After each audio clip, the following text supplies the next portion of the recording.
Hare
Siyaphila thina-ke emseni wenkosi yethu uJesu. Sanibonani. Yebo. Niyaphila nani? Siyaphila emseni wenkosi uJesu. Ake siyabonga uMasiphila. Senifikile lo hola nalo mzuzu engisiwena owethu. Okumzuzu nehola yaNkulunkulu.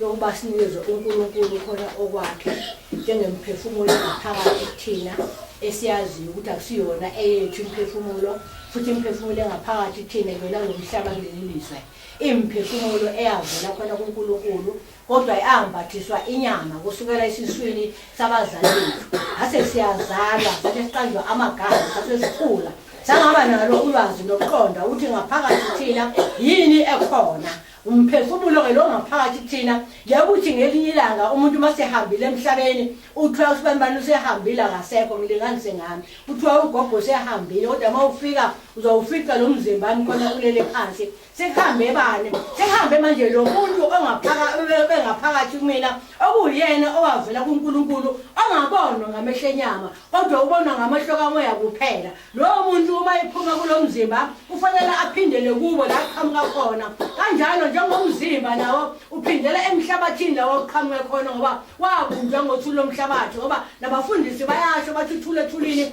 umlotho emlothini umhlabathi khona emhlabathini ngithi siyakwazi lokho usekushiya kumzimba ngoba yini umzimba lo kwathabatha khona emhlabathini ukuze ubunzu bengumuntu uphindela lapho aqhamuka khona ke inkinga ke manje umphefumulo osungaphakathi kulo mzimba ewubizwa ngokuthiwa ungumuntu wona ngoba masuphumile emzimbeni lo mzimba wona ibizwa ngokuthiwa kona usidumbu kodwa masuphumile lo mphefumulo iwana lo kufanele uphindele ekuNkulunkulu awudalayo inkinga isekuthekeni ke ngikhulela kulo mhlaba kuleli lizwe angiyazi indlela yaNkulunkulu khona ezulwini indlela ekuba ngiyifune ngiyithole mina ngisaphila bese ngimbathiswa lo moya owasezulwini okuthiwa igama lawo lungumoya oyingcwele ukuze lo mphefumulo wami uthathwe khona lo moya oyingcwele khona uwuse khona ezulwini angathi mengena ayibese lamazwi khona eyaphuma bese eyalahleka ngiphume khona ngasaphethe lutho sizoya-ke ngedolo ekamoya-ke asicebi abantu asingeni nabantu emthandazweni ungena wena wedwa ozisakhona kuNkulunkulu ngoba uma uceba umuntu lo muntu omcebayo ukuthi usibanibani noma makhelwane wami noma usibanibani ungenze lokhu nalokhu nalokhu yilowo muntu uNkulunkulu azobona yena ngoba lowo muntu yena sewubeke yena kuNkulunkulu kanti ufunela uzibeke wena ungasambeka khona omunye umuntu uthi uNkulunkulu ngizibeka mina ngithi ngibone ngako ngithethelele nami futhi abangonile nami futhi ngibathethelele bese ngicela ukuthi amazwi azongena ngaphakathi kwami ayebese eyangena ahlale isikhwama sami sithungeke kungabi lesi sikhwama kuzongena khona amazwi ebese eyalahleka ngiphume ngaphethe lutho ngicela ukuba kule nkonzo-ke kulo mzuzu wamanje kanye nabakithi abangasekhoyo ngaphansi kweqiniso labapostoli abayishumi nambili khona bakaKristu asiyeni-ke ngedolo kamoya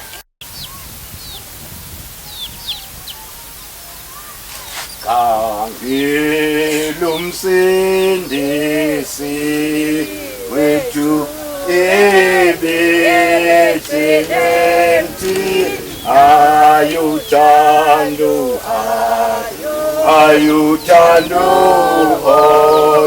olungaka wasimelathi ayimvana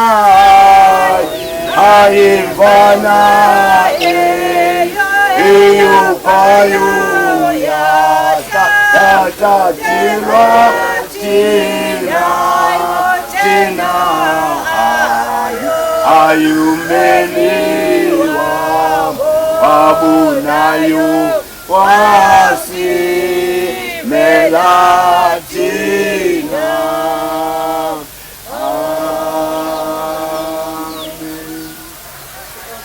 Nkosi makaze umema baba Nkosi amandla khona umoya wakho baba bathi Nkosi makaze yaminyama baba Nkosi amandla khona igilike khona yakhe ebukhule baba bathi Nkosi makaze khona umoya wokuthandaza ithi baba bathi Nkosi makaze zonke izikhonzi baba Nkosi amandla khona zale nkonzo baba bathi Nkosi makaze sezandlulela thona amandla Nkosi amandla ezabe baba bathi Nkosi makaze zifuna lona baba Nkosi amandla khona iqiniso nezazihamba ngalo baba bonakale baba bathi Nkosi makaze baba Nkosi amandla khona beba nathi ngitho baba bathi Nkosi makaze ngiyavula baba Nkosi amandla khona ngalikhiya baba Nkosi amandla khona njomane Nkosi amandla khona insundu ngithi bawukhasa ubule baba Nkosi amandla khona kulesi sizwe ithi ngivula ngawe khona egameni likaThixo baba ndodana noma yakhona ingcwele ithi izulu livuliwe ithi baba bathi Nkosi makaze nginyuka naso baba Nkosi amandla lesi sizwe ithi ngiyela naso baba bathi Nkosi makaze kumshumayeli usexhangise into abakhona ephakeme ka-Israyeli ubaba baNkosi amandla khona bathona noma ingcwele engena baba Nkosi amandla khona nomlilo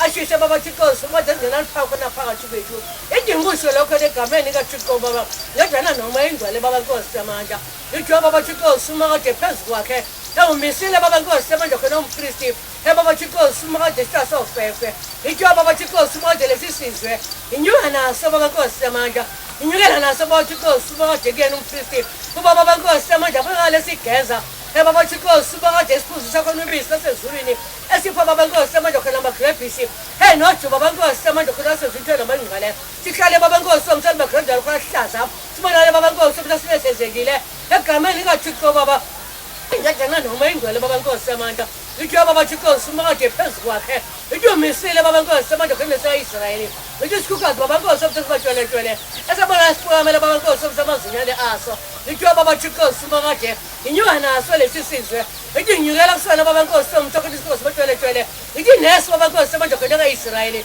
ibaba bathi Nkosi makaze bayibona ngalisho noma ingcwele ayivula baba Nkosi amandla khona amaphiko baba bathi Nkosi kodwa lesi sizwe singena ngaphansi kwawo abase siyavukela thona noma ingcwele Nkosi amandla asikhombisa asiphe baba Nkosi amandla khona amaphiko asezulwini nomjongo baba Nkosi amandla khona sijogwe sibonele baba Nkosi omthokothi siphila egameni likaThixo baba odana noma ingcwele baba Nkosi amandla ithi baba bathi Nkosi makaze phezu kwakhe ewumisile baba Nkosi amandla khona inyanga baba bathi Nkosi makaze khona ka-Israyeli ibaba Nkosi amandla khona inikeza uphando esinqeni sakho noma ingcwele Nkosi amandla wayinikeza umkhomiso khona esandleni sawo ithi lesi sizwe Nkosi makaze enginyukela naso baba Nkosi amandla khona kuyena baba bathi Nkosi makaze abakale baba Nkosi amandla khona esitobha esikhomiso khona umkhomiso baba Nkosi amandla khona asezulwini bakale baba Nkosi amandla khona bephila isho khona egameni likaThixo baba ithi ndodana noma ingcwele baba Nkosi amandla ithi Nkosi baba bathi Nkosi makaze ithi phezu kwakhe baba Nkosi amandla inyanga ayizale baba Nkosi amandla umisile Nkosi makaze umveleli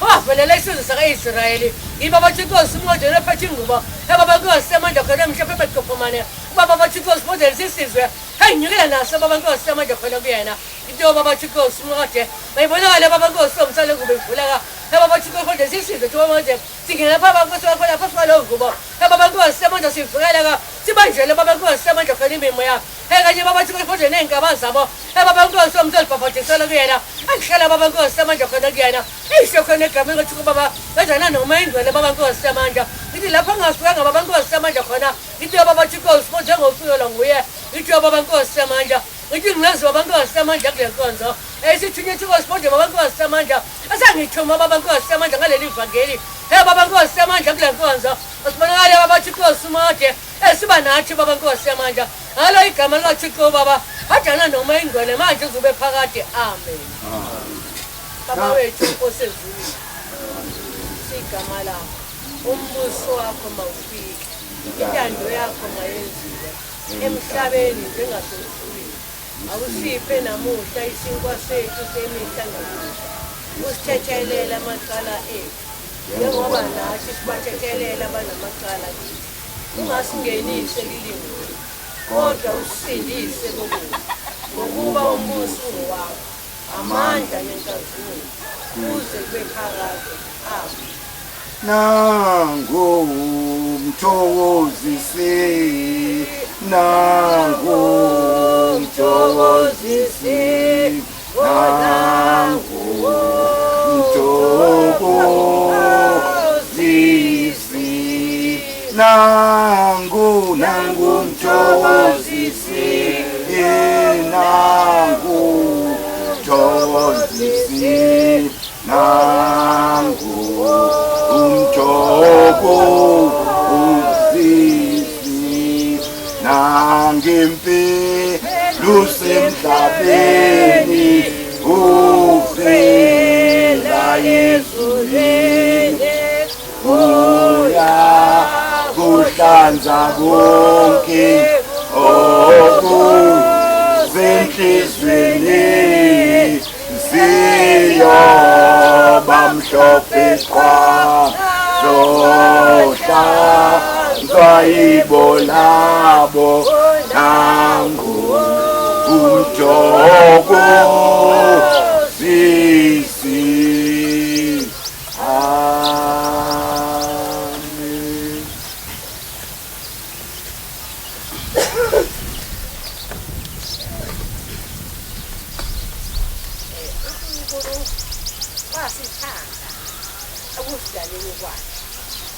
Wasithanda uNkulunkulu ekusidaleni kwakhe. uNkulunkulu ziningi izinto azenzile ezenzela khona abantu. uNkulunkulu ekhombisa abantu abadaleleyo ukuthi uyabathanda.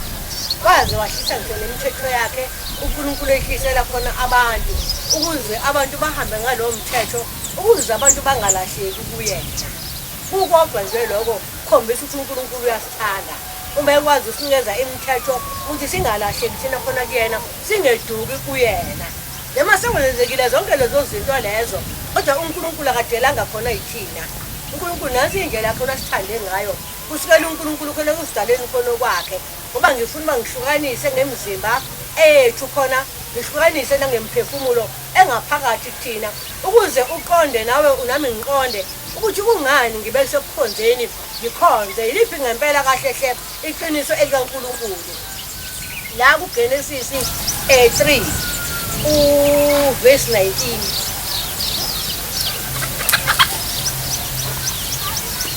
Inkosi izosibusisela ukufunda kwale ncwadi uMateyu 3 uGenesis 3 verse 19.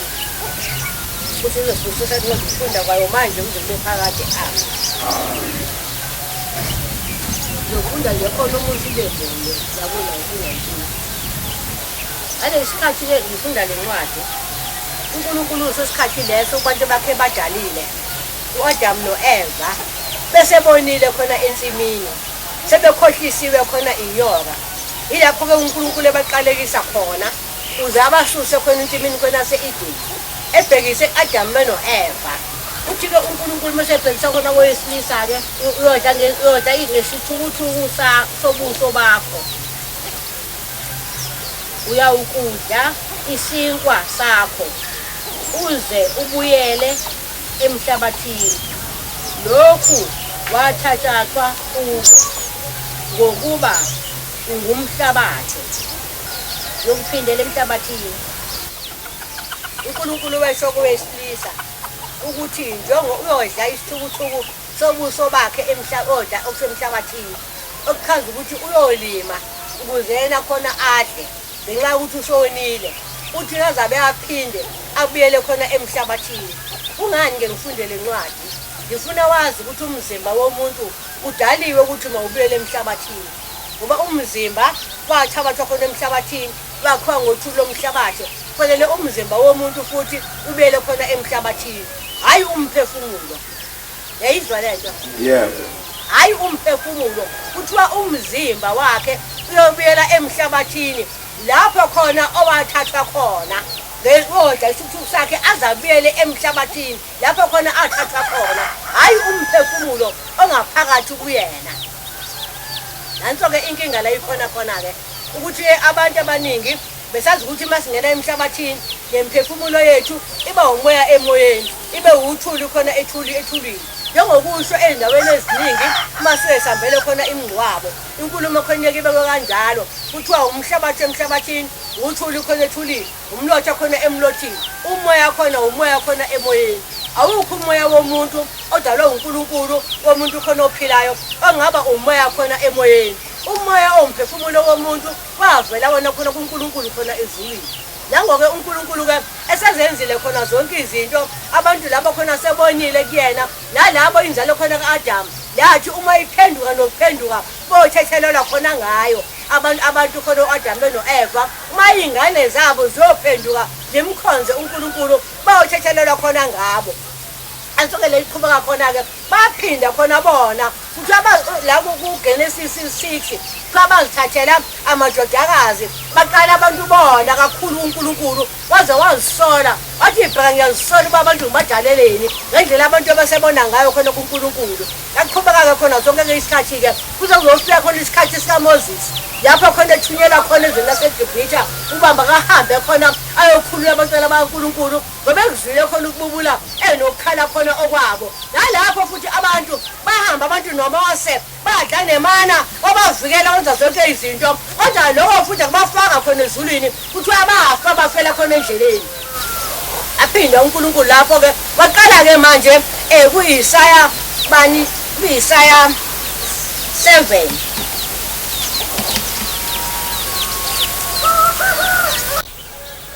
kuIsaya 7 kuverse 14 lapho ke aqala khona ke uNkulunkulu ke manje esefuna uNkulunkulu manje imphefumulo yakhe elahlekileyo edukileyo lapho ukukhulumile khona nengilosi zakhe ezulwini ethi bheka umhlaba ngubhubhisile ngamanzi ngoba yonke umnukela kabi uzawuphinda umhlaba futhi awubhubhise khona ngomlilo nangesibabuli la kwavela khona ingilosi khona encane khona ezulwini athi babathumamile khona phezu komhlaba ukuze umhlaba khona usindiswe umhlaba wasindiswe ingilosi zakhe khona encane ekuthiwa igama lalo uJesu khona uKristu lokuyena-ke uNkulunkulu athuma yena wathi-ke wathi ulungile babathuma mina phezu komhlaba uma ngithola ababili noma abathathu usezowubhubhisa nomhlaba na uthi uNkulunkulu ngakasawubhubhisa umhlaba ngababili khona nangabathathu uma ezozakele emhlabeni khona noJesu khona uKristu uthi uyazini uba uzawudlula ekufeni na ngoba phela wayengeke ahlukane esezalwe ngokomzimba ezalwa abazali bakhe athi mese ezulwini ahambe nenyama khona negazi bathi kulungile baba noma ngizawudlula ekufeni thuma mina phezu komhlaba waseyamthuma-ke khona emhlabeni uNkulunkulu waseqala-ke manje yalungisa-ke ngabaprofethi elungisa kubanike manje entombini engcwele khona enguMariya engakaze ihlangane khona nendoda ukuthi izawukhulelwa eyizale umntwana imqambe igama ithi lo mntwana khona unguJesu khona unguJesu eyigaba lalo mntwana ezometha khona lona iyaqala-ke lo mntwana ulungiselela esebeswini ngaphakathi khona kuMariya la kuIsaya 7 kuverse 14 uthi lo mntwana ozamkhulelwa azangazidla into ezithile embalela uthi angazidla into eziwuphuzo onamandla uthi amyelele athi akadle amaqebelengwana into anelezo makadle khona zona ukuze lo mntwana ongaphakathi khona eswini angabi umntwana khona ozofana nabantwana khona bonke ukuthi woba ungumntwana lowo ofanele abe namandla kuNkulunkulu ngoba uNkulunkulu emkhethela izinto khona ezozidla wasabikezelwa-ke lapho-ke ukuthi uzozalwa intombi khona enguMariya ezomzala intombazane engaqalazi ngala nangala egqoke khona amahanisi ekuyiyona eyintombi ezozala khona umntwana engumsindisi khona onguJesu khona oKristu aqhubeka-ke lapho indaba-ke mase ezelwa-ke le nkosi-ke enguJesu Kristu-ke phezu komhlaba uNkulunkulu uyaphinda futhi uzolungisa khona futhi u-Eliya engumprofethi obekade emkhonza uNkulunkulu emthanda khona u-Eliya ngoba u-Eliya behamba noNkulunkulu eyimihla yakhe khona yonke uNkulunkulu waseyakushintsha-ke lokho-ke ngalo Eliya khona namhlanje waseyamthatha lo Eliya umphefumulo khona wakhe wasewuthobela khona esiswini ese-Elizabethe uba zozala manje khona u-Elizabethe ukuze abe umhlahli wendlela ahambe ngaphambili yena endleleni khona inkosi enguJesu Kristu yona eza ngayo kodwa kumuntu hayi indlela esemgaqweni kodwa indlela eza kumuntu kuba makezeke uJohane-ke manje azoba ngumbhabhadisi azobhabhadisa khona imphefumulo imizimba njalo khona eyabantu kwakufanele kuthathwe-ke manje umuntu owasemhlabeni khona abesefakwe isini sa-Elizabethe umoya wakhe wawusemhlabeni wathathwa khona emhlabeni ngoba siyamthola ey'ncwadini ezinye ehamba ngenqela khona eyomlilo khona ehamba no-Elisha eshiya khona u-Elisha embona khona nangu-Eliya ehamba ngenqela khona eyomlilo wasethi ufuna iy'ngubo zakhe wasenikezelela zona izaziyo zaziprofesa nosikhathi zamfuna khona umphefumulo ka-Eliya zangawuthola nasezulwini zangawuthola naphansi khona emhlabeni ngoba uNkulunkulu osemthathile osemqhamulela khona esiswini esiya Elizabethe ngoba emlungiselele uba azaba ngumbhabhadisi azobhabhadisa abantu khona ngamanzi. uNkulunkulu uyaqala-ke manje uyabikezela-ke nala kungala ukubhaliwe ukuthi-ke kuzokuza umuntu uzobhabhadisa khona ngamanzi oyithunywa sakhe esiza emhlabeni inkosi enguJesu Kristu ayiza khona ngemva kwakhe. Lezi zithunywa manje zizingakhi-ke seziyimbili uNkulunkulu azilungisayo elungiselela khona abantu bakhe. Isithunywa sokuqala singuJohane esiphethe khona ubhabhadiso olamanzi ubantu basho imizimba yomuntu uba umuntu khona athethelele ezonweni zakhe kube ngokuphenduka kuza ngemumva khona inkosi enguJesu Kristu ayize emphefumulweni khona womuntu wangaphakathi komzimba uba uthole nayo khona ubhabhadiso olikamoya engcwele khona kanye nomlilo ngesandla khona senkosi enguJesu Kristu noma ngesandla salabo khona yona eyobathumela khona phezu komhlaba. Yaqala-ke lezi inkonzo asele inkonzo ziba yimbili. Ngoba khona inkonzo yokuqala inkonzo ebhabhadisa ngamanzi inkonzo eqondene nomzimba bese bakhona inkonzo yesibili-ke inkonzo kamoya engcwele kanye nomlilo eze ngaphathi emphefumulweni womuntu. Nazo-ke lezi inkonzo-ke ezokuqala-ke eziphethwe khona ubhabhadiso khona olamanzi. Lezi inkonzo sithe masikhona sisakhula esikhonza kuzona anamhlanje lonto khona isenzeka yiyo le ngifuna ukuthi ngihlukanise namhlanje. Lezi inkonzo mase sibhabhadisiwe sesikhonza kuzona zisinikeza izingubo ekufana masizigqoke khona enkonzweni ila ifike idwe khona imphefumulo yethu bese namathela kulezi zingubo esuke sesizigqoka uthi bangayifakile lonto khona enkonzweni kuthiwe hayi khona phindele emuva uhambe uyogqoka ngoba manje awubonakali. Ithi nababona labo mama bahlele ngaphambili kukamhlophe emakhanda. Yebo. Manje babuka ngaphakathi kwamaduma amhlophe zinjani inwele zabo? Zimnyama. Bambozeni bamboze okumnyama ngithi Yebo. lamadwe khona amhlophe. Manje-ke iyaphinda besiduka khona-ke kumuntu leki ithi ngizoyiqondisa-ke namhlanje engifuna khona maniyazi eyiphile naphakathi kwethu ukuthi-ke asikhonzi ngey'ngubo asikhonzi ngezidwedwe ngoba izingubo zingena emhlabathini nazo bese ziyabona azinawo umphefumulo aziphili azimazi uNkulunkulu noNkulunkulu futhi akazazi yini. Yayizwa le ndaba? Yebo. uNkulunkulu wazi abantu bakhe abadalileyo nomzimba uNkulunkulu uyawazi nawo yize nawe uphindele emhlabathini kodwa uyawazi kodwa izingubo uNkulunkulu akazazi. uNkulunkulu wazi imphefumulo yabantu afuna lama ibuyele khona kuyena. Manje mase sikhonza ithi sesikhula-ke hamba thina khona nale nkonzo ey'nkonzo zokuqala ubhabhadiso khona olamanzi kwase kuba khona izingubo ekufanele mangizigqoke ukuze ngazi mangithole namhlanje ingoba ngiye enkonzweni ngibonakala ngayo le ngubo ukuthi ngiyinkonzo uma ngayifakile le ngubo ngiphakathi kwabanye angibonakali khona ngiyinkonzo ngibonakala khona ngingesiyona inkonzo. Siyazazi izinto uNkulunkulu azifunile khona kumuntu ngenkonzo yakhe khona yesibili engigxila khona kakhulu kuyona inkonzo khona ekaJesu khona uKristu eyize khona emphefumulweni khona womuntu ongaphakathi khona komzimba ngoba umzimba wawuzophela wona umzimba uphindele emhlabathini kodwa umuntu oyinkinga oyisibungu esingafiyo engasoze waze waphela umphefumulo ongaphakathi komuntu emzimbeni khona wakhe. Ingakho kule nkonzo sibasebenzela nabakithi abangasekhoyo sibasebenzela abakithi abangasekho kule nkonzo ngoba imphefumulo yomuntu kawupheli ungumoya kaNkulunkulu angasoze waze waphela ngaphandle kokuthi ulahlwe ufakwe la ufaka khona la mase uhluleliwe khona uNkulunkulu hayi uhlulela umuntu khona emhlabeni ohlulela khona uNkulunkulu mase ungene lapho-ke awuphinde khona uphume. Basefikile kuJohane-ke esengulizwi-ke la kuMateyu 3 ethi ngungulizwi omemezayo ehlane othi iphendukani ilungise imendo yenkosi uba mayiqonde uthi ngifakaza ngoza emva kwami uthi wavela kuqala khona kunami ngaphambili kwami uthi kodwa uza ngemva kwami uthi ngingafanele nokuthina ngithi umchilo abeyiqethule khona ezakhe enozokunibhabhadisa ngomoya engcwele kanye nangomlilo nangengibhabhadisa ngamanzi kuphela uba ngiphenduke nokuthethelela khona kwezona ngoba le mzimba ezobhabhadiswa ngamanzi u-Eliya ebhabhadisa khona ngamanzi bese uJohane amanzi awale emhlabeni ungithethelela izono zala emhlabeni ubhabhathisa umzimba ozophindela la khona emhlabeni konke lokho wasemhlabeni ke lokho-ke ngoba naye uthethe khona emhlabeni ufakaza manje ngozayo aphethe kwasezulwini owavela khona ezulwini owazi yonke amasiko akhona owazi nendlela yokuphindela ezulwini ukuthi kumele lo nkulunkulu ngimkhonze mina kanjani ukuze ngikwazi ukubona umbuso khona okankulunkulu inkosi-ke nguJesu Kristu. Abantu-ke bebegqilazekile ey'nkonzweni zokuqala ngoba kwakunemithetho kunokwehlulelwa ukuthi uma wenza into ethile enkonzweni khona ufanele khona awumukelekile uma-ke unje awumukelekile beyifika le nkosi kuJesu Kristu afike kususa lokho khona enyameni azofaka ngaphakathi kumina emphefumulweni khona wami ukuthi namhlanje mina angisakhonzi manje ngomzimba kodwa sekufanele kukhonze umuntu ongaphakathi kumina akuyena khona umuntu ophilayo kumina.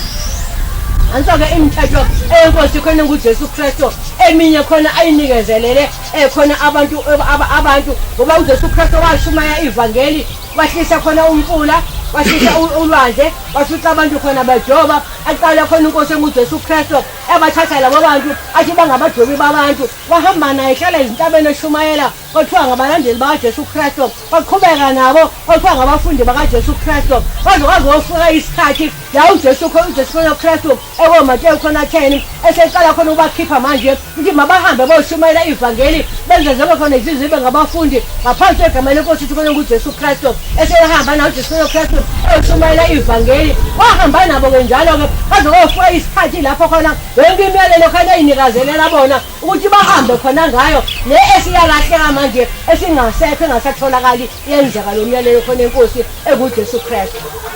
Uma kuhambe konje sikhonza thina ngenkosi nguJesu Kristu akufanele sihambe ngemiyalo yakhe fanele imiyalo yakhe uJesu Kristu afike sinikezelele yona yona futhi siye khona sihambe ngayo la-ke kuMateyu imithetho inkosi enguJesu Kristu eyinikezelela abafundi bakhe ngoba uma silandela inkosi enguJesu Kristu silandela imithetho ayinikezelele labo bokuqala ngoba ibona labo bokuqala babangamaqhawe ukuze nakumina lifike khona nakuwena la kuMateyu 23 masimthatha la khona kuverse 8 uverse 7 uthi nokubingelelwa ezigcawini nokubizwa ngabantu ngokuthi Rabi kepha nina maningabizwa ngokuthi Rabi ngokuba munye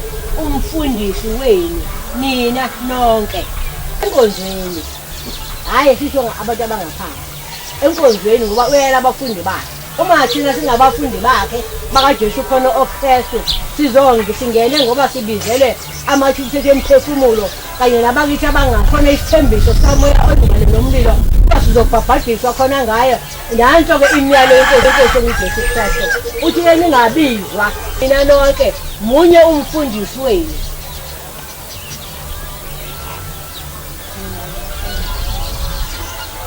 mina nonke ningabazalwane ningabizwa muntu emhlabeni ngokuthi umholi ngokuthi uyihlo uthi ningabizwa umuntu emhlabeni ngokuthi uyihlo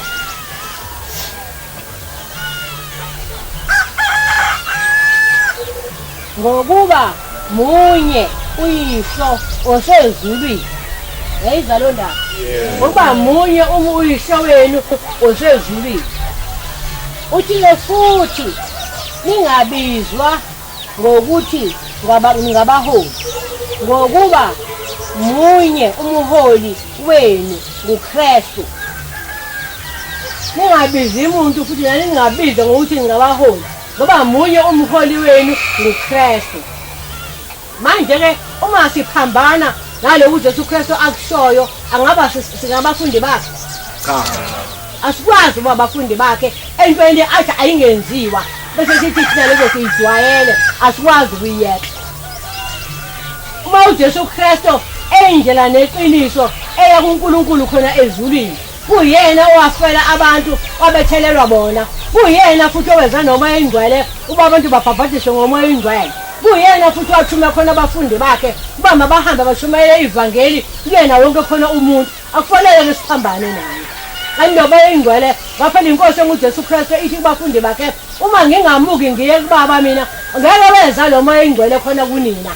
Ngakho-ke lo moya ingcwele kufanele mina ngimuke ngihambe nje kungicalela wona kubaba kuba lo moya ingcwele anithumelele wona emhlabeni ukuze lo moya ingcwele unifundise konke mina nginganifundisanga kona.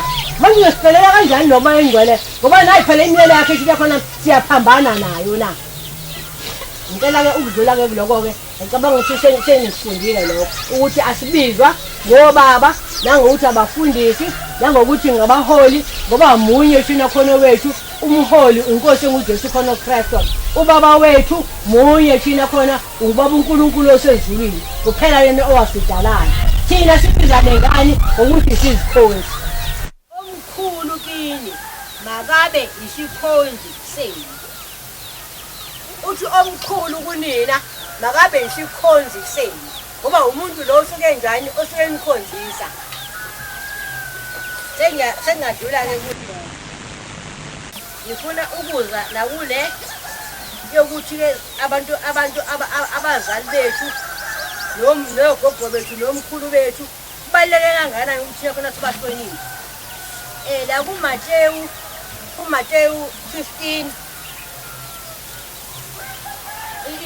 isihloko sakhona sithi abaFarisi nababhali basolwa ngenxa ezimiso zabo. Ithi le ncwadi la kuMateyu 15 abaFarisi nababhali basolwa ngenxa ezimiso zabo.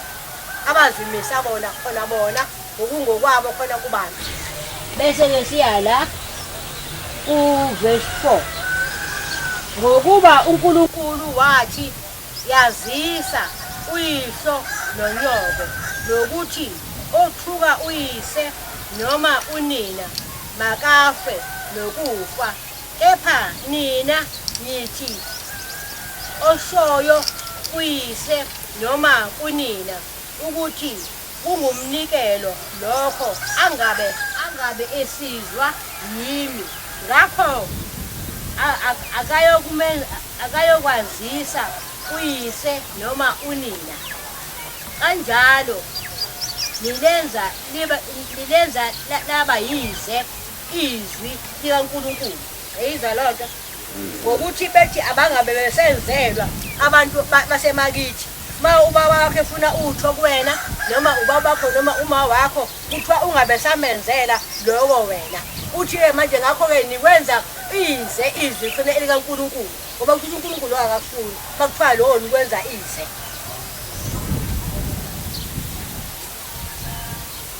Izwi kaNkulunkulu ngesiko lenu bazenzisi abaprofetha kahle ngani uIsaka ethi lesi sizwe singidumisa ngezindebe zomlomo kepha inhliziyo yaso ikude nami, kodwa bangikhonza ngeze befundisa izimfundiso eziyimiyalo yabantu. Uthi-ke inkosi uJesu Kristu yayikhuluma nabafundi bakhe. Uthi-ke waprofetha kahle uIsaya ukuthi nina nikidumisa ngezindebe zomlomo kodwa inhliziyo yenu ikude khona noNkulunkulu. Nifundisa abantu izimfundiso eziyimiyalo khona eyabantu.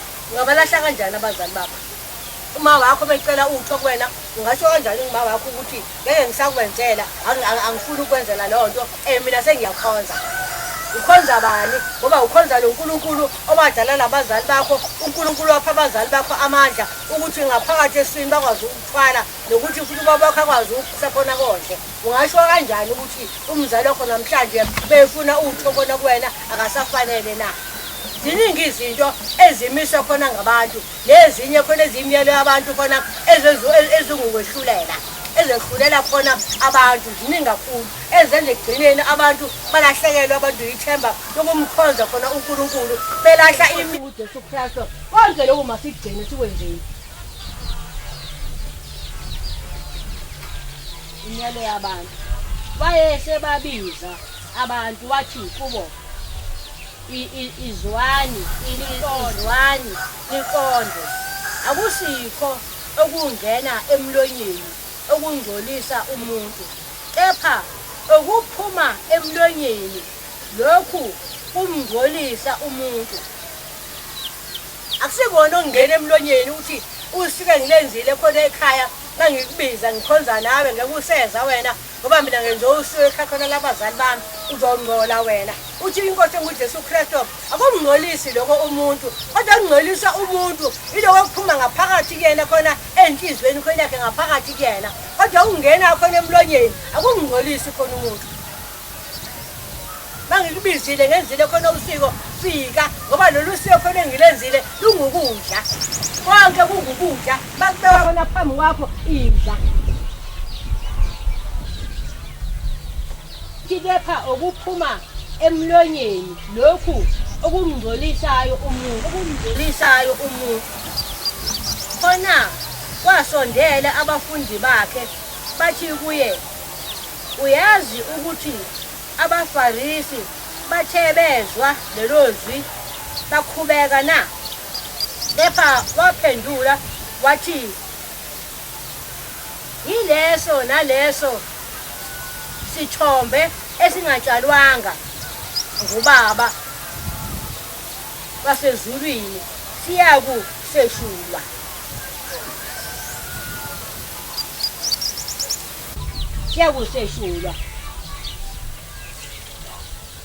bayekeni bangabaholi abayizimpumputhe kepha nxa impumputhe ihola impumputhe ziyawuyela emgodini zombili uJesu Kristu ke bayekeni labo abayizimpumputhe uthi nxa impumputhe ihola enye impumputhe uthi ziyongena zonke zombili khona emgodini zikhalatheke kuwona ngiyacela bangikhuluma ngiseliphansi niyangivumela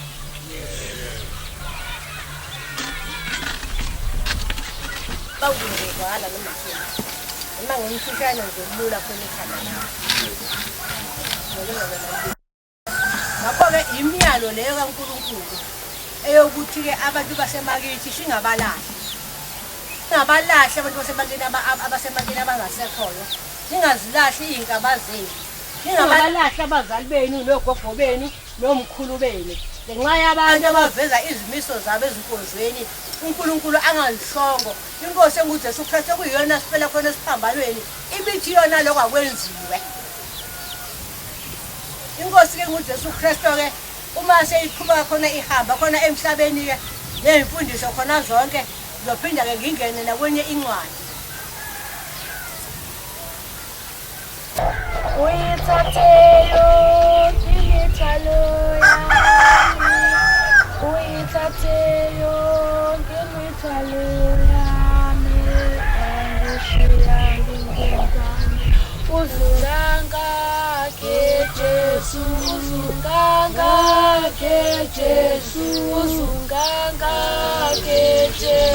ngilifanele uzungangake Jesu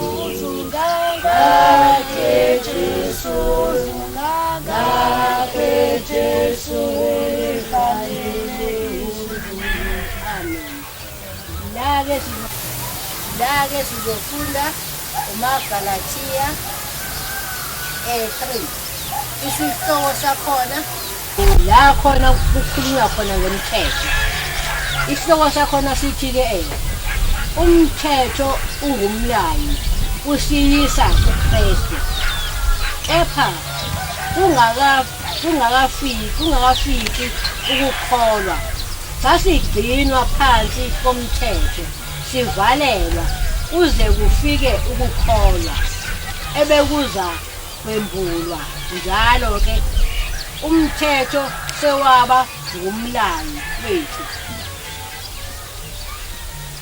wokusiyisa uKristu ukuze silungisiswe ngokukholwa kepha-ke sekufikile ukukholwa asisephansi komlayo ngokuba nonke ningabantwana bakaNkulunkulu ngokukholwa kuKristu, ngokuba nonke nabhapatizelwa kuKristu nembethe uKristu. Ngakho akekho umJuda nomGriki, akekho oboshiweyo nokhululekileyo, akekho owesilisa nowesifazana, ngokuba nina nonke kuKristu uJesu. Kepha uma ningabantwana ningabakaKristu, seniyinzalo ka-Abrahama, niyizindlalifa ngokwesethembiso. Nayizwa-ke le ncwadi, uma sibhabhadiswe thina kuKristu, sonke thina sembethe thina khona umoya kaKristu. Akasekho umGriki, akasekho umJuda, ayisekho intombi, ayisekho insizwa, ayisekho indoda, akusekho inkosikazi, akusekho lutho, ngoba sonke sesembetheni umoya ofanayo, umoya khona kaKristu. Sengizoba ngiyihlukanise-ke le nto-ke. Angithi niyazi ukuthi imizimba njalo iyambelwa, ingcwatshwe, igqitshwe, iphele. Angithi umzimba wendoda uyangcwatshwa ubuyele emhlabeni, umphefumulo uyidumba. Ngingasho ukuthi ngisho kunina ngiyeza nakuthina.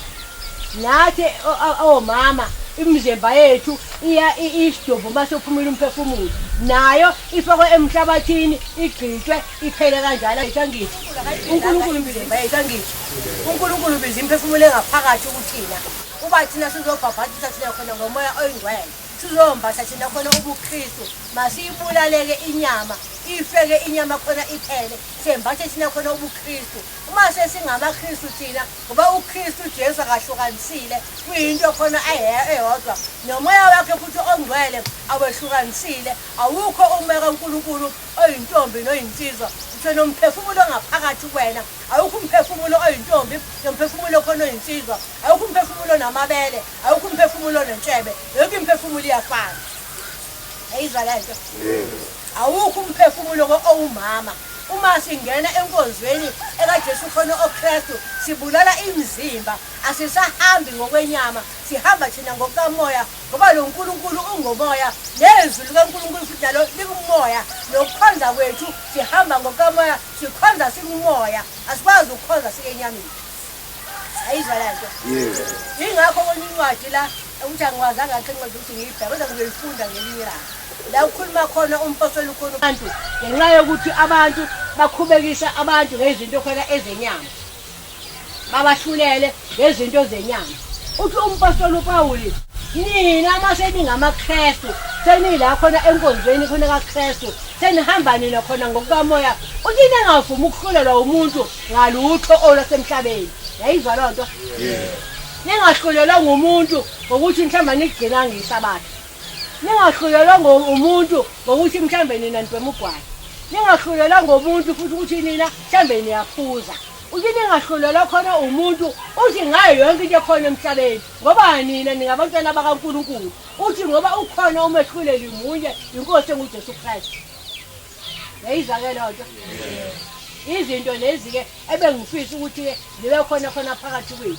Ngizobuyela-ke kule eyomzimba-ke enomphefumulo, yokuthi-ke sikhonza kanjani engomphefumulo khona ethu engaphakathi kuthina. Masithi uNkulunkulu ungomoya, thina uNkulunkulu uhlola inhliziyo yomuntu, uhlola uNkulunkulu ingaphakathi lomuntu. uNkulunkulu akahlola uNkulunkulu izingubo zethu, akahlola uNkulunkulu izindwangu nezinto esizigqokayo, kodwa sikhonza nemphefumulo eyethu uNkulunkulu ekuyiyona khona ayidalayo, efunana le mphefumulo ngemini yokugcina khona ihambe khona iye ezulwini. Uma sikhonza thina ngokwenyama, sikhonza thina khona ngenyama, asikakhonzi thina uJesu Kristu.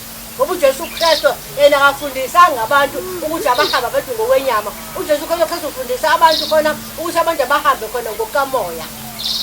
uJesu Kristu khona uzelo bhabhadiswa olakamoya elibhabhadisa umphefumulo womuntu ongaphakathi kuyena emzimbeni wakhe ngoba umphefumulo uNkulunkulu abekhala ngawo ethi ukhulisile wondlile kodwa abantwana bakhe bamhlabukile bayafa khona ngabezi kuyena base qala manje kuJesu Kristu ke eseyibeka uJesu Kristu enemthetho khona eyakhe nala futhi ekhuluma khona nabanye sengikhohle ukuthi ukiphi kungatsheli la ekhuluma khona ngabantu emhlabeni khona abethi babesikhombisa bezelwe khona kubo belamani uthi-ke wafa umfowabo wokuqala kwase kuthiwa lo muya kangene umfazi kamfowabo ukuze avuthele umfowabo khona umuzi bathi-ke bonke-ke bamngene lo nkosikazi base bashona khona bonke ekugcineni ushone lo nkosikazi-ke lo nkosikazi uzoba umfazi ngabani mase kufike ngale khona ezulwini ngoba sonke sangena kulo nkosikazi sonke samngenayo kodwa sisikhombisa unkosikazi khona oyedwa uSinkosi uJesu Kristu-ke ngale zwini akukhona ukuganana uthi bonke abantwana khona bayingozi manje kuthiwa leli zulu-ke masibe kulo ngathina khona sisaphila siqonde thina khona ngalo ukuthi imphefumulo yethu thina ebizwe uNkulunkulu nemphefumulo khona abazali bethu asebandulela sonke uba abantu basemakithi abangasekhoyo bangazi ukuthethelelwa ngami nangawe nawe futhi okumphefumulo futhi nawe khona mawuhlale khona kuNkulunkulu enkosini khona nguJesu Kristu ungabe sahamba kwezinto zemhlaba senyameni ungabe sabheka ngeso lenyama ihlo lenyama ulibulale life ngoba uzathi kwezinye izindawo uma ihlo lakho liqhubekisa uthi likhiphe ulahle noma nengalo yakho beyiqhubekisa uthi nayo khona inqume khona ulahle uthi nendlebe nonyawo konke bawuqhubekisa uthi ulahle yonke lonto leyo okuchaza ukuthi ngoba yini akufanele manje ngibe ngisahamba ngeso elenyama ngoba anginakudla ifa khona elombuso kaNkulunkulu uma ngisahamba ngezinto zenyama ngisabona izinto ngokwenyama ngisahlukanisa abantu ngezinto zenyama ngoba ngingabahlukanisa abantu ngezinto khona zikamoya ngoba umphefumulo womuntu ungumoya wonke umuntu sinto khona efanayo sinto khona eyodwa uma thina khona sibhabhadiswe thina khona ngobuKristu asisabona thina khona abenyama asimkhonzi thina khona uNkulunkulu thina khona ngokwenyama esimkhonzi uNkulunkulu thina khona ngokukamoya asihambeni-ke ngokukamoya ukuze lo Nkulunkulu sikwazi ukumbona ngoba izulu lakhe lungumoya kanjalo nemphefumulo yethu ingumoya kanjalo-ke konke sikwenzayo sikufundayo kungumoya ayikho into ekhona eyenyama iy'nyama-ke singamazife ebese ziyaphela zingabuswa yizo khona umpostoli uPawulasho khona athi yena kabuswa yilutho khona olasenyameni yena emzimbeni wakhe ufile usephila yena khona ngokukamoya yingoba wesho lowo ngoba wayazi ukuthi izinto zenyama zomzimba zonke ziyaphela umuntu bekwehluleka ngento yasemhlabeni into ephelayo ngoba kuthiwa konke ukudla kungokwesisu base udlile khona eswini kuthiwa kuhlikela ngezansi hlambulule khona isisu uphume khona konke kodwa okumbi kumuntu uNkulunkulu uJesu Kristu angakufuniyo yiloko kuphuma ngaphakathi kumuntu ngoba kuphuma imidlinzo emibi ephuma ngaphakathi enhliziyweni yakhe uze athi uphuma khona ubufebe uthi uphume khona ukuthakatha uthi uphume khona ukweba ukuhleba uphume khona ukuzondana nokudlinzelana nemidlinzo emibi yonke into ephuma ngaphakathi kumuntu angithi nawe uyazi ukuthi umuntu uma kuthi uhlebe ngalo into yakulimaza emoyeni wakho izinto ezimbi zonke lezo nawe futhi ukuthi uyakwazi lo ukuthi uba umakhelwane nobemakhelwane yakho mhlambe efeba kwenye indawo uthi uyahamba uzithela kuyena ayindawo ningakuphatha kabi noma ngena umngakho yazi ozowangiyanyisa no into engimbona khona ayenza ilezo zinto-ke lezo kuthiwa-ke izona eziphuma emdlinzweni ngaphakathi kubantu ey'nhliziyweni zabo bese kuba yizona ezingcolisa umuntu hhayi ukudla okudliwayo noma okuphuzwayo akumngcolisi umuntu ngoba kuthiwa ungena ngaphakathi eswini uhlambulula isisu konke bese kuphuma khona ngezansi yayizwa-ke leyo nto nokuthi-ke kufanelekile futhi sibenzele abantu basemakithi abasey'nyama zabo banelungelo lokucela angithi abazali bakho bakukhulisile bakugona bakugeza bakondla bakupha negama yakho namhlanje usibani ubanibani owakabani isibongo sakho kodwa ibona abazali bakho abakwenzele loo nto bebekuvikela uma ugula uba uma wakho kuke kugula yena bakulamba wena kulamba bona khona kakhulu ungamjikela kanjani lo muntu ngoba ungasamboni emhlabeni ubungasayiboni inyama yakhe sokuthi lo muntu akayilutho akeke ngimenzele uma engafuni ukuguquka azokhonza njengoba nami khona ngikhonza nje angina kuye ngamnika kona funa mangingenawo amandla ngenze njani ngisho ngithi cha ngiyathanda kodwa amandla nginawo ngipheni amandla ngoba labo bantu labo ibona abaphethe nje izibusiso khona ezakhe uNkulunkulu mekubize ethi wothi uzokhonza ulethe khona umphefumulo wakho hayi umuntu ozokukhokhela imali ngalokho phela wena okwakho uzokusebenzela ukuthi ukwazi ukuthi ngemini yokugcina wena ungene ezulwini udle ifa lasezulwini kanye nabakini abangasekho hayi ukuthi uNkulunkulu uzokunikeza izinto izinhlanhla zakho zikubantu bakini asebandulela abahamba nazo benganginiki abanye bezibelela izathi khona ezithize abanye bahamba singakafiki isikhathi sokuthi abakunikeze baziphethe lezo zinhlanhla nama manje yonke into masiyicela khona kubona uNkulunkulu kuphela ucela ukuphila emphefumulweni wami ucela ukuphila khona emoyeni wami ukuze ngemini yokugcina ngikwazi ukuthi ngingene embusweni kaNkulunkulu njengoba uNkulunkulu ekhalile ethi ukhulisile wonke abantwana bakhe bamhlamukile bafa ngabezi kuyena ase inkosi uJesu Kristu ke iziletha khona imithetho ke manje kubantu ekufuna indlela khona bahambe ngayo ukuthi hambani ngalendlela nihambe ngalendlela akho akufuneka bekhona sizokushiya okunye sikuthathe khona okunye la ekhuluma khona ngokuthi ningabizi umuntu ngokuthi emhlabeni khona unguyihlo ngoba uyihlo yenu nguye khona usezulwini ngale khona kuPetro 1 uverse 17 kuthiwa nokwehlulela ngaloko uNkulunkulu akayokukhumbula ngisho nokuhle okwenzile akukhumbula lutho ukhulu kangakanani ke lo into enkulu kakhulu leyo manje uNkulunkulu akazangikhumbule ngalutho ngalokhu Petro kuverse 17 uPetro 1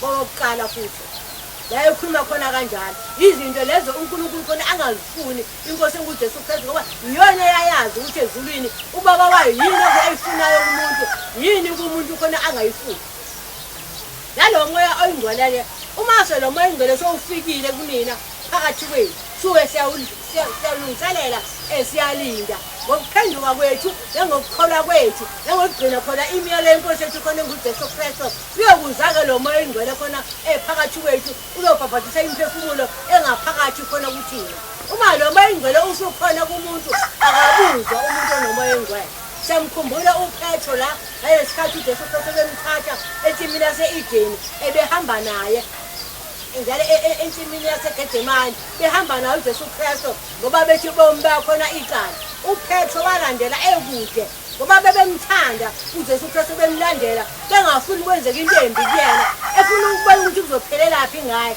kodwa futhi nokusaba futhi wayesaba ngoba bemlandela ekude akangabe nesibindi ngoba beseduzane mase kufikiwe la sekufike khona siyamthola naye khona uPetro la kuba khona umlilo uPetro khona otha ehleli nabo khona egcineni enyango bathi nawe siyakubona ubukade uhamba naye ungahambi naye uNjesu khona Kristu nawe usiyena umfundi wakhe waphika wayishilo inkosi ukuthi uzomphika kathathu ikhudze lingakakhaya waphika khona uPetro wathi cha angisiyena mina ngoba isibindi bekade engenaso bengakabi nawo ke umoya oyingcwele ngoba lo moya oyingcwele iwena mase ufikile kumuntu okwenzisa khona yonke into siyamthola ke manje uPetro la khona kuzenzo 4 esebe nawe umoya oyingcwele noJohane sowungenile lo moya oyingcwele khona kubona isibindi bebe naso ngoba besebehlukene na yonke into sebebuswa yilo moya oyingcwele khona owasezulwini sekuyiwona obenzisa khona yonke into uma ngithi umuntu osenomoya oyingcwele umuntu nawo khona umahluko akafani ekuqaleni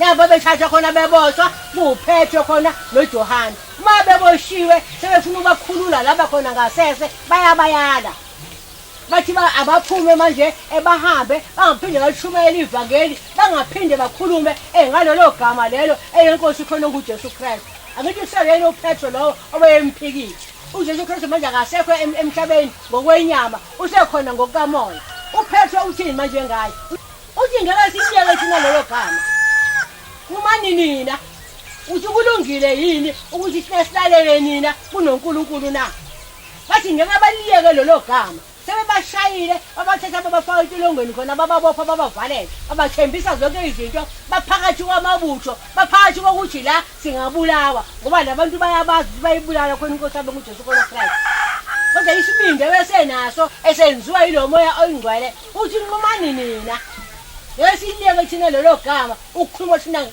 thina khona ngani. Ngihlanganise ekuthekeni ke umuntu uma esenomoya oyingcwele.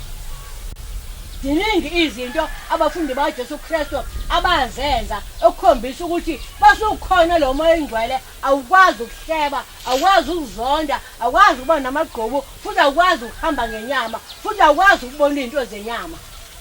Bona izinto zikamoya kuphela ngoba uhamba ngani ngokumoya. Bona oJohane labo ongabafundi khona bakaJesu khona uKristu ngemini yabo khona yokugcina kufika khona isikhathi la abantu bengafuni babashumayela. Baba leli vangeli bashumayela ngenkani. Kuthiwa babasa umlilo omkhulu bafaka khona izungulu ezasha zavutha bese bebuya bezomkhonza khona emashweni khabelale phansi khona bembophile izandla nezinyawo. Kaba yifaka izungulu zivutha zangena zayophumela ngale emakhanda khona kubona.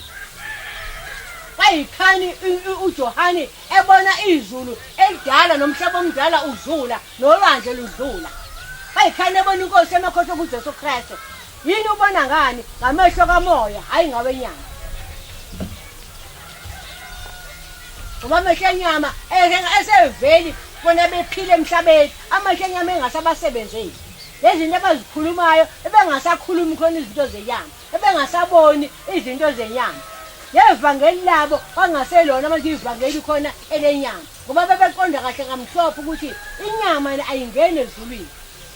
Kodwa inyama yona ishene emhlabathini iphelele khona. Yayizwa ke lonto. Ngicela ukubuza phakathi kwenu. Akekho ufuna ukubuza ngaloko engisakushiyeni ithi. Akekho. Ngizibagcinisekile bonke bazwile. Ngifisa ukuza ukuthi yiphi into enizile ngizwe ngamunye yiphi into enizile. Yangizoyithola khona ukuthi nizile ngempela. Ngale emuva noma ngiqale la phambili Usifundisa ngoEliya owathethile wafake esiswini sika-Elizabeth ngokuba uNkulunkulu efuna azokwenza umsebenzi wakhe ukubhaphathisa abantu ngamanzi.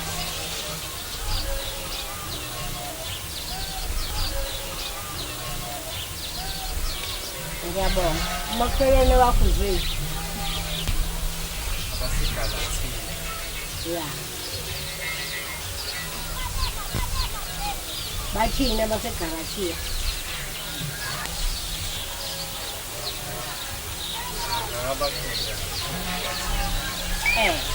Uthi base sembethe sasigcinwa sivalelwa ngaphansi komthetho. Engakafiki uJesu Kristu ongakafiki ukukholwa. Mase kufike thina khona ukukholwa ase siyakhululwa asekho ngaphansi komthetho. Base ngasekho ngaphansi komthetho ayisekho indoda ayisekho insizwa ayisekho intombi bakaNkulunkulu. Sembethe ubuKristu esibhaphathisa thina khona ngapha. Sizile ukuthi emaGalatia izwilithi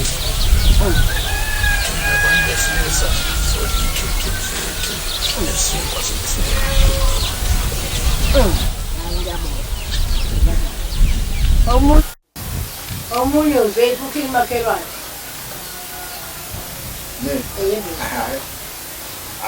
Hayi ngizwe kahle nami kuthiwa hayi abafika emhlabeni babona ngomoya ongcwele ngeke ubabone ngolenyama. Uthini omunye? Nala ukuthi khona abantu basemakithi abangasekho uma ngabe becela kufanele ukuthi sibenzele. Ngoba phela thina la sisuka khona enkonzweni zethu banaloku ukuthi thina ekhaya lami siyawenza amasiko kodwa siwenza ngokucasha. Abafundisi bethu bathi umuntu ongasekho akanasabeli emhlabeni. Kodwa siyesenze ngoba phela sikwazi ukungenza thina sikhule ngawo amasiko emakhaya ethu. Sengiyajabula ukwazi ukuthi kubalekile ukwenzela abantu abangasekho izinto mangabe becela. Hayi siyabonga. Ngoba kubhaliwe encwadini la. Kusho uJesu Kristu qobo lwakhe. Uthi kumiyelo kaNkulunkulu lowo ngoba uNkulunkulu wathi kubantu yazisa uyihlo nonyoko zanda izinsuku zakho khona ezweni. Ngakho ke lo myalo bawenza ize uma bethi abantu bakini ngabenzeli. babathi ungabaqinile khulumela kaNkuluNkulu ungaphenduka kanjani ube yize okay omunye wena gogo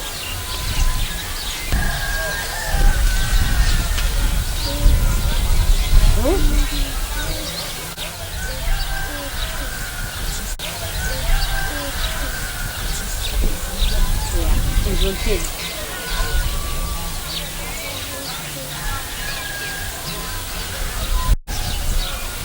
Ukhwehliwe. Ukhwehliwe. Uthi wena. Okay. Uthi uNkulunkulu thina sihambe ngokamoya, ngoba uNkulunkulu ungumoya. Lezulu lingumoya, asimkhonzi ke izinto zenyama. Makhelwane wakhe uzwini. Ngicela ukuthi uNkulunkulu uthanda esikhamba ngizama. Kongabi komoya sande ngikuyo. Hayi siyabona. Waza makhelwane. Uzwini. Mina ngibethiwa uNkulunkulu ngazosixolele nasesibiza abafundisi bethu ngazosibiza abantu abasifunzayo ukuthi umfundisi nomubaba ngeke ngazosixolela ngisho izinto zethu kade zenze emhlabeni ezinhle ngasakwazi ukubala ngoba isathi sisibiza abantu ngokubala ubhaliwe kubhali khona asizwe omunye uzwe lapho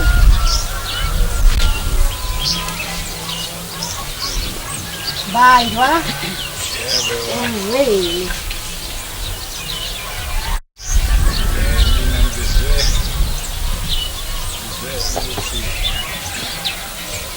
ngabe uphila emhlabeni ungamhloniphi umzali wakho noma hamba ngobaba ukuthi inje zakho ngeke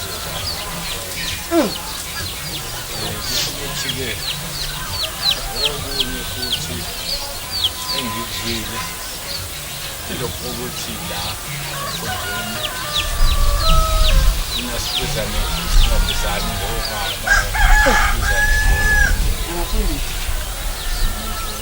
ngezikhona hayi siyabona omunye uzwe makhelwane wakhe noma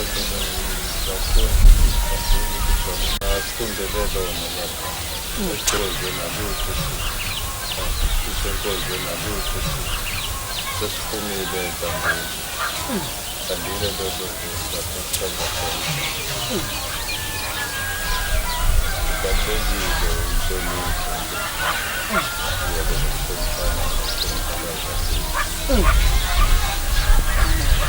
yabo umakhelwane wakhe omunye ikaleni kalaphi ikaleni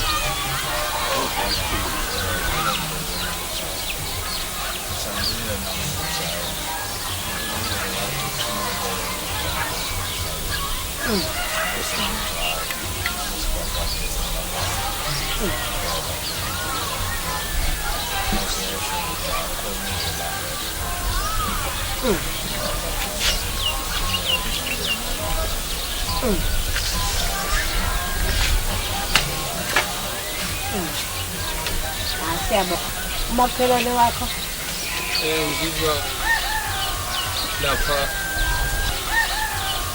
lapha ukuthi siyabuyela emhlabathini njengalokho sidalwe ngomhlabathi sokulima emhlabathini sidle okusemhlabathini umhlabathi sobuyela kuwo ngokuthi isidalo sethu sisuke emhlabathini siyabona makhelwane wakhe oyifake ngomlomo ayimbulala umuntu kodwa into ebulala umuntu yilo ikhiphe ngomlomo nokusheba ukukhuluma kahle ngomlomo siyabona makhelwane wakhe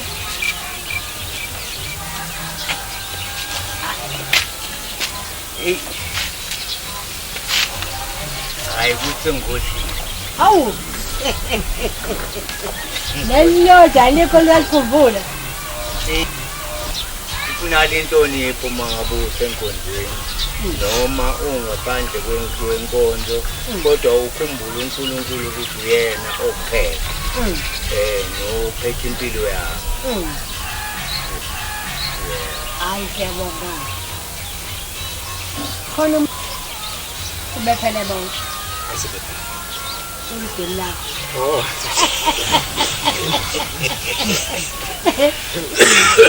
Hayi ayicela ngithi wena ukulalela belibhizi mina. Kodwa ngizile la kuthiwa khona ungamjaji umuntu ngeta yenzayo. Yeah. Bazi umuntu kuyibhizela bayijaji ngosiza. Yeah, hayi ngiyabona. Ngoba asehluleli. Singobani thina esikwazi ukuhlulela abanye abantu na.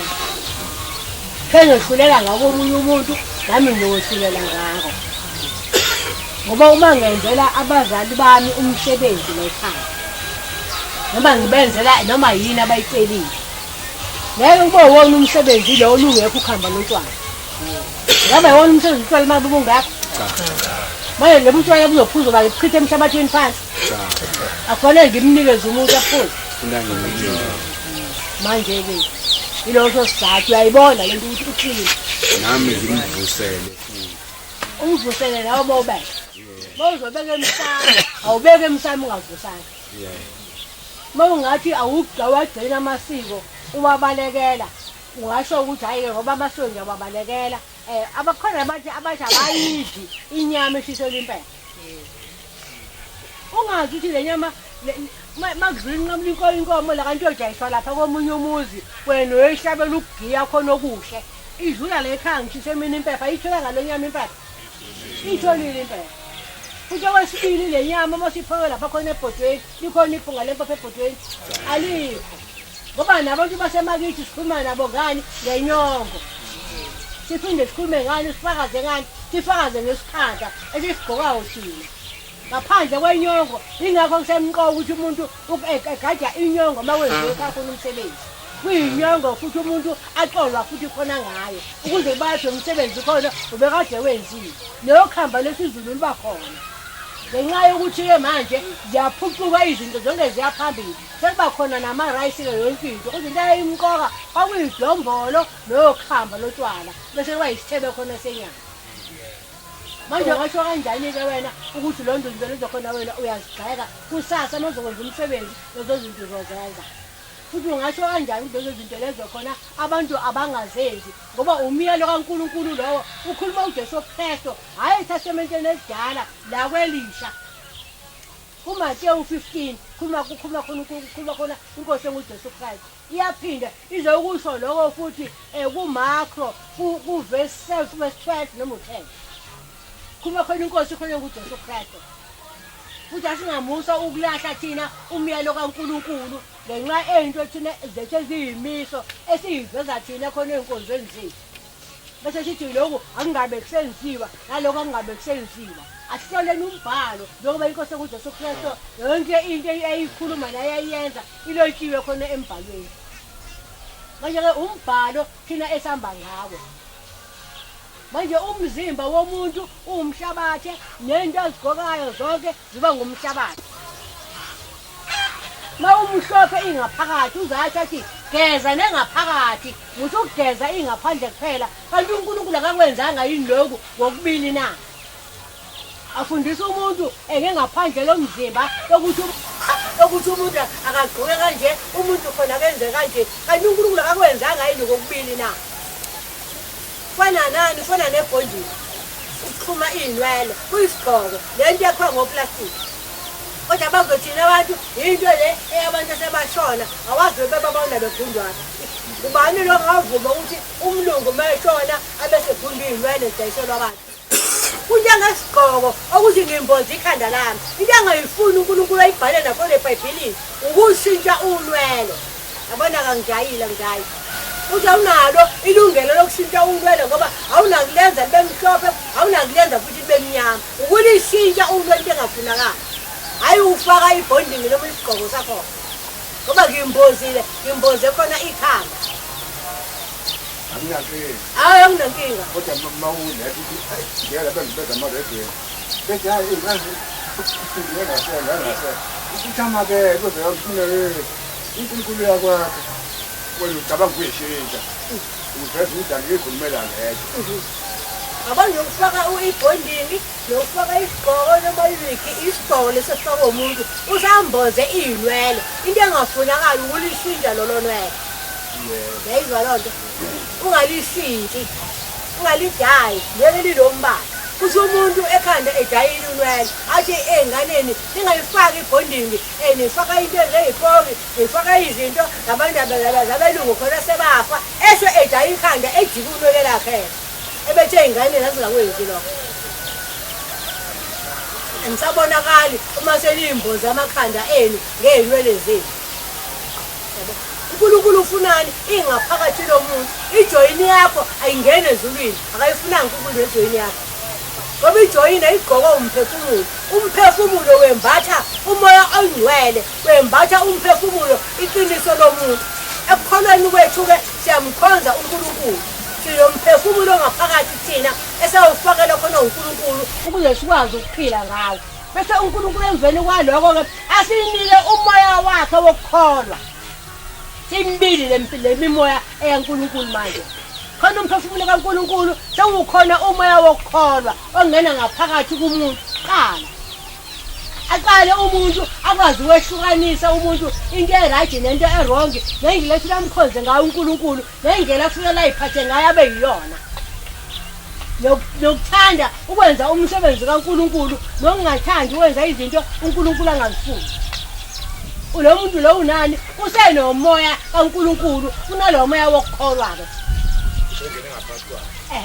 umoya kaNkulunkulu egcineni ke kuzafika ke umoya oyingcwele lo moya oyingcwele mase ufikile ngaphakathi kuwena iyakushintsha phela awukwazi ukufana nasekuqaleni ngoba abekho abale eBhayibhelini abafana nasekuqaleni bengichaza la ngoPetro bonke bashintsha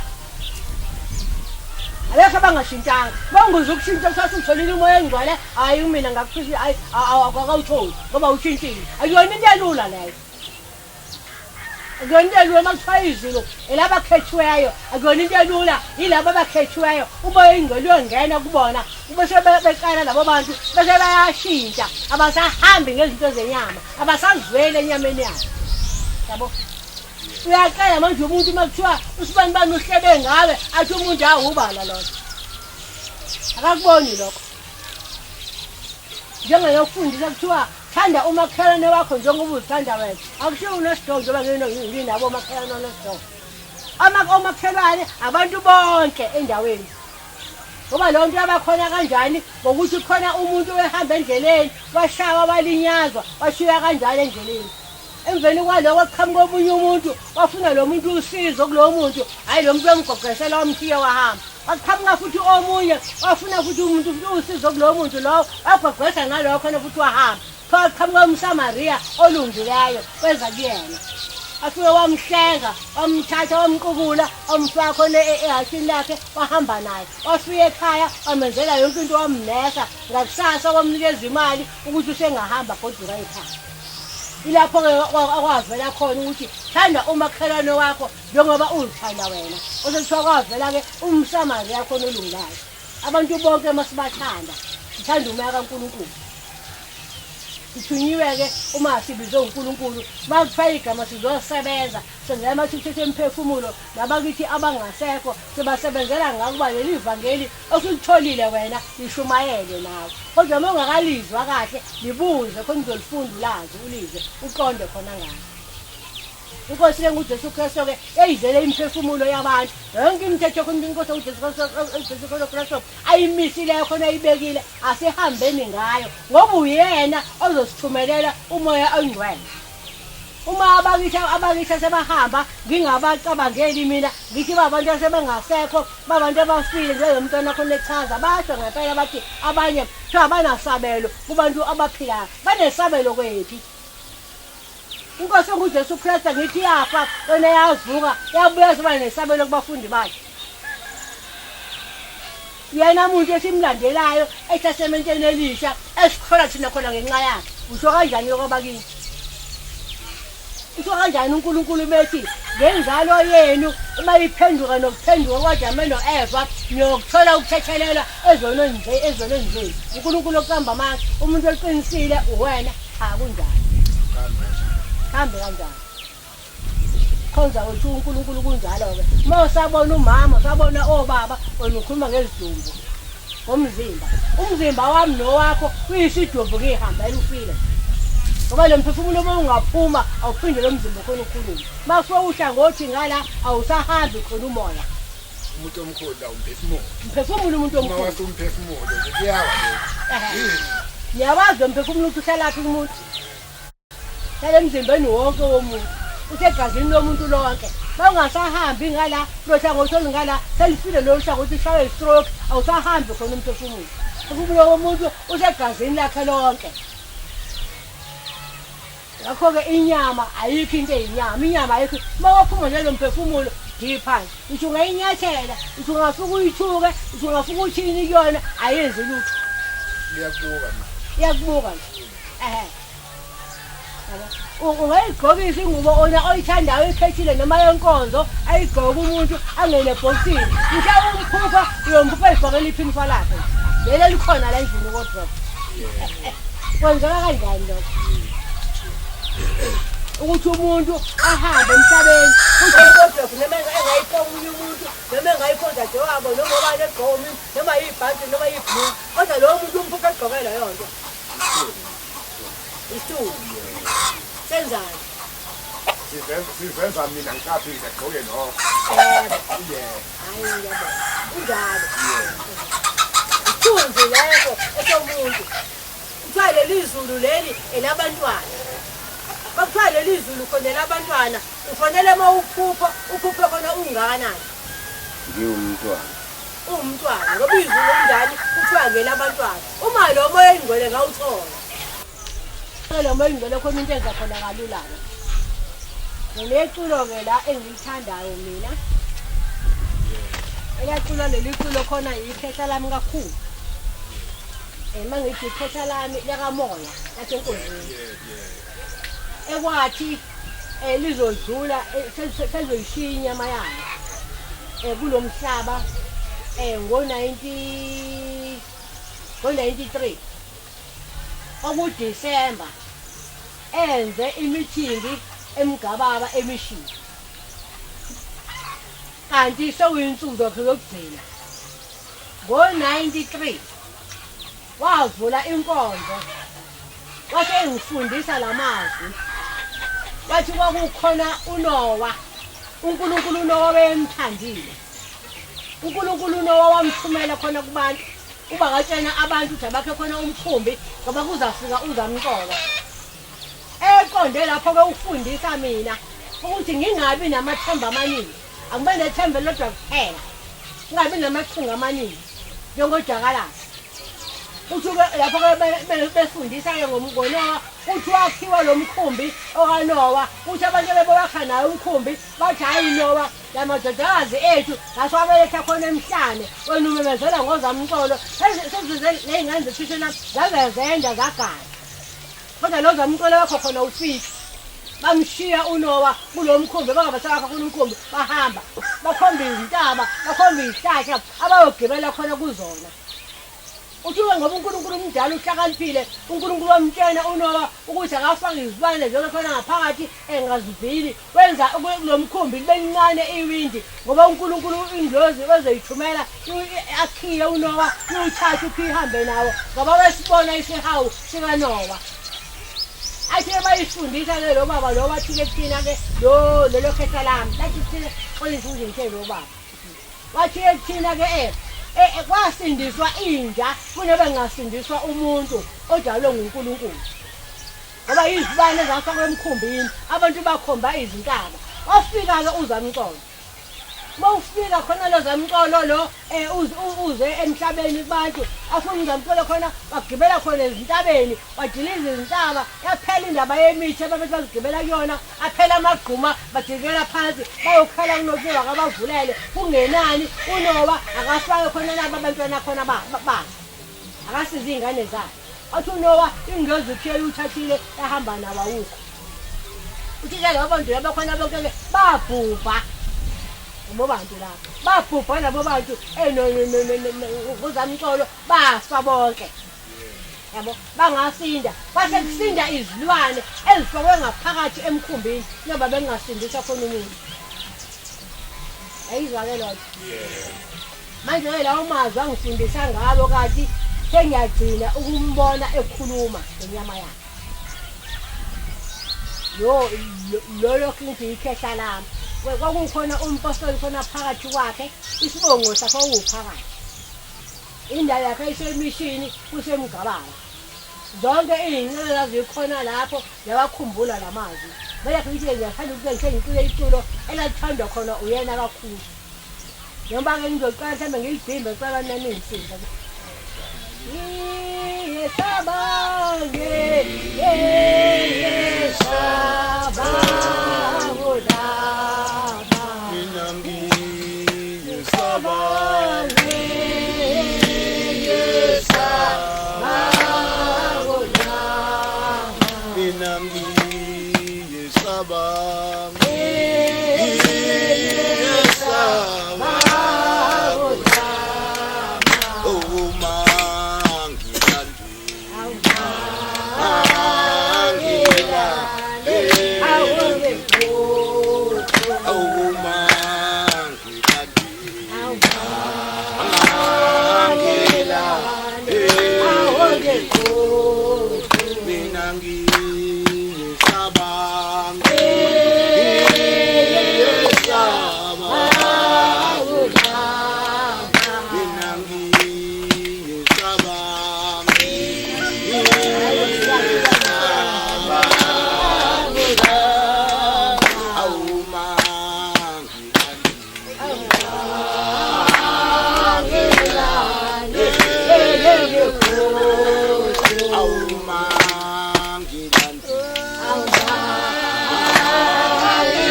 Kuba yikho into ebesingayenza singakwazi ukuthi kodwa konke kaNkulunkulu sibuyisela kuyena manje lo Nkosi egameni kaThixo wakandodana nangomoya khona ubaba baThixo sima kade ngisuze isicela ibaba baNkosi amandla khona sibe nawo abaThixo sima kade lo moya baba Nkosi amandla wawukhona emqondweni baba Nkosi amandla khona lenkosi yethu enguJesu Kristu baba Thixo sima kade sicela bathwe noma ingcala baba baNkosi amandla khona ekufundeni kwaSithixo sibakade kuthi baba Nkosi amandla sesifundile saqeda kasiyehlela baba Nkosi amandla noma ingcala baba Thixo sima kade khona kuba wona baba baNkosi amandla khona Thixo sima kade kuze bawazi baNkosi amandla khona kanye nami abasidle khona ifa elasezulwini noma ingcala baba Nkosi amandla ngithi ngibacela bathixo sifoje babankosi samandla awabo ngithi ngiyashanela babankosi samandla njengoba bona bela ngithi ngishanela zonke izinto abathixo sifoje engabaphazamisa engaba isiqhubekiso babankosi samandla khona kubona ngithi babathixo sumakade bacelela babankosi samandla khona ezikabeni zabo babathixo sumakade ezibakhumbule babankosi samandla abakhumbule noma ingcwela awazi babankosi samandla khona ukwenzela ukuhle njengalokho isibusiso sabo babathixo futhi sasenyameni esenkabeni babankosi samandla khona ezabo Thixo ndodana ithi nangomoya khona oyingcwele ithi babathixo simakade asibuyisela babankosi samandla khona kuwe ithi zonke babankosi somthinto abangene nazo babathixo simakade emagazini abo ibabankosi somthinto nemphefumulweni khona kubona ibabathixo simakade abangazidingi ithi mazisuso babankosi samandla khona manje aphe babankosi samandla kuphila abathixo simakade bese begezela emagazini babankosi samandla khona wabo bawashela babankosi umsakane bakhanye babathixo simakade baphazimulisa uthi babankosi samandla khona imimoya babankosi somthinto umnyama kwakhaqa abathixo simakade bese yasusa phezulu kwabo asazinkabeni babankosi samandla khona ezabo azoziwasheke ngothixo njenana noma ingcwele babankosi samandla afumane babankosi samandla khona ukuphila aphume babankosi somthando ukuphila babathixo simakade nezibusiso nezinhlanhla babankosi samandla nokukhanya egama lenkosi ethu khona nguJesu Kristu ngithi babathixo simakade angibuyisela babankosi samandla khona kuwe ngithi babathixo simakade nangale mthandazo azobuyisela babankosi samandla khona nga abasho inkosi yamakhosi kuJesu Kristu athi anosala emthandazweni ithi baba wethu osezulwini bangcwelise igama lakho umbuso wakho mawufike phambili hayi-ke ngibonge kakhulu uba nayo kodwa ngicela nje sithi inyakaza kancane bese sihlala kancane njengoba sijwayele ukuhlala Salone Pichima, Oya Pela Bantu, Salone Pichima, Wenjina Wenzalwane, Salone Pichima, Oya Pela Bantu, Salone Pichima, Wenjina Wenzalwane, Salone Pichima, Oya Pela Bantu. Salone Pichima, emhlabeni kunzima. Salone Pichima, bayaphila abantu. Salone Pichima, emhlabeni kunzima. Salone Pichima, bayaphila abantu. Salone Pichima, emhlabeni kunzima. Salone Pichima, wena bayaphila abantu.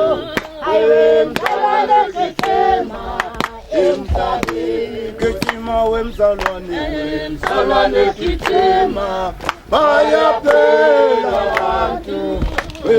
Salone Pichima, emhlabeni Pichima wemzalwane. Salone Pichima, bayaphila abantu. Salone Pichima, emhlabeni kunzima. Salone Pichima, bayaphila abantu.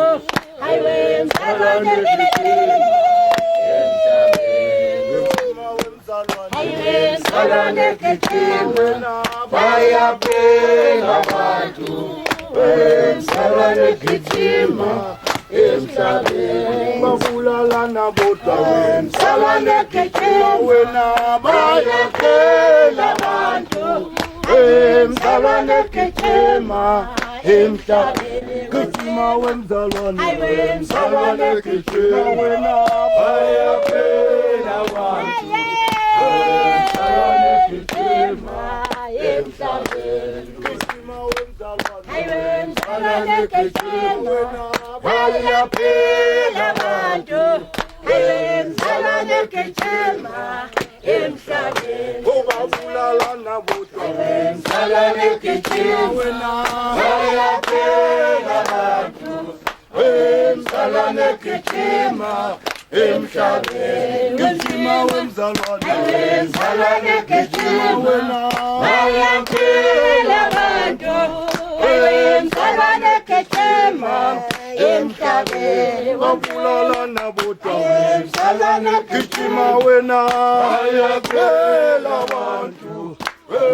Salone Pichima, emhlabeni ayemzalwane gijima ayaphila abantu ayemzalwane gijima emhlabeni wonzima ayemzalwane gijima ayaphila abantu emzalwane gijima emhlabeni gijima wemzalwane ayemzalwane gijima ayaphila abantu emzalwane gijima emhlabeni kunzima